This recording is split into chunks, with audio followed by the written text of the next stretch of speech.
Rũhonge rwa ũgima wa mwĩrĩ rwa thĩ nĩ rũheanĩte macini cia gũteithia arĩa mahutĩtio nĩ mwaraho na arĩa mangĩhutio ihinda-inĩ rĩrĩ rĩa mbura nene, kũrĩa rũratanya gũteithia andũ 100,000. Mwaraho ũyũ ũhutĩtie andũ makĩria ma 12,000 thĩinĩ wa kaunti 18 na nĩ wongereire ũgwati wa gũtuthũka kwa mĩrimũ ya kũharwo gatema na malaria.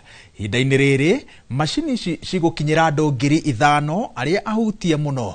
Macini ici nĩ cia gũthima na kũrigita mũndũ ũnyitĩtwo nĩ mũrimũ wa kolera na typhoid, mĩrimũ ĩrĩa yumanaga na mwaraho, indo cia gũtheria maĩ oro hamwe na cia gũteithia arĩa manyitĩtwo nĩ kĩmako kumana na thĩna ũyũ. World Health Organization to the Ministry of Health. These include cholera case management, investigation and rapid diagnostic kits, as well as water treatment supplies and trauma kits.